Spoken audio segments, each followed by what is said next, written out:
Christos du'arraaddatee kaa'eera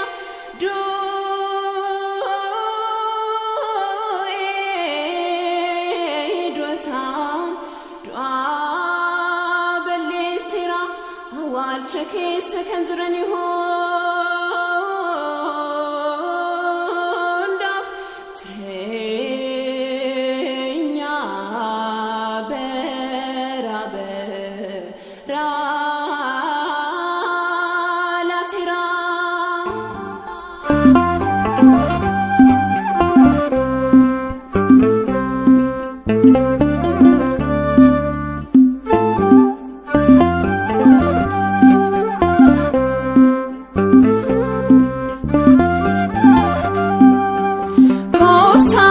Yesus era Tewayidoo du'aa mo'eera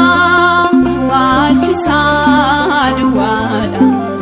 awwaalamee nafne si'ooliin digira gooftaa Yesus era Tewayidoo du'aa mo'eera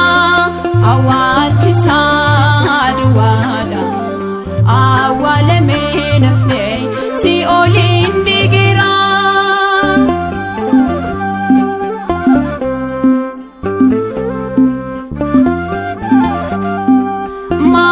Maariyaamee Magdalaawiti hin sodaatin ana baakeeti deemi himee misiraachoo koo gammachiise obboleewwan koo jedhee dubbatee raafamina du'aa kaa'u koo du'aa mana gooftaa Yesus ka'eera Tewayidoo du'aa mo'eera awwaalchisa duwwaadha awwaalamee nafne si'ooliin digira.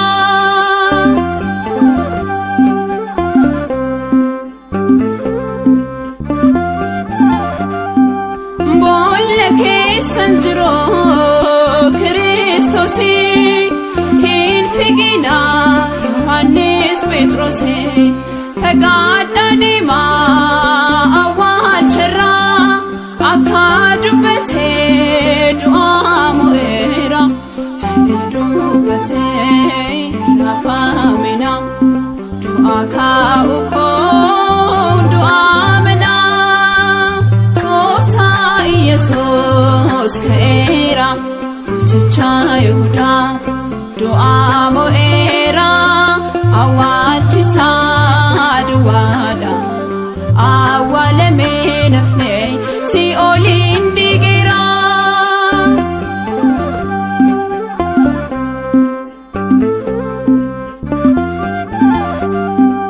Luqaasii fi Qalayyoophaa abdiin deebi'aa miti kun taphaa Yerusaalem gara biyya koo itti deebi'aa himaa ka'uu koo jedhee dubbatee raafamina du'aa kaa'u koo du'aa mana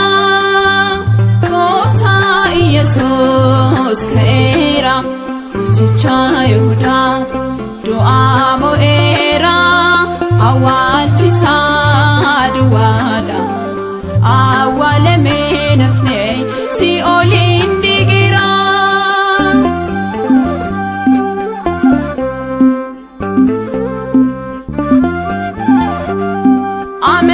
Amanitumaa sin sodaatini shakkiin guutamtee gooftaa kee qorine mana cufaattee kaleenu simatee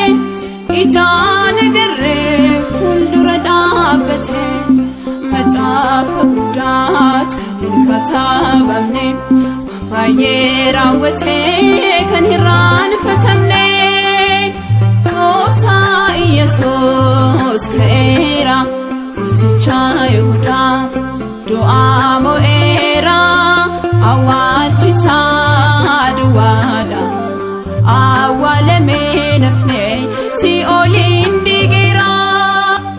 gooftaa Yesuus ka'eera goofticha Yihuudaa du'aa mo'eera awwaalchisa duwwaadha awwaalamee nafnee si'ooliin diigeera.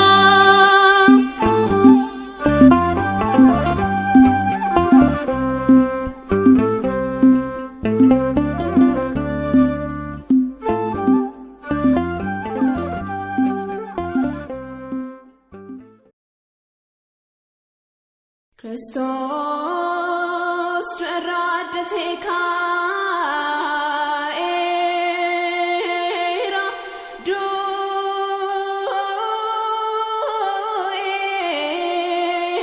du'asaan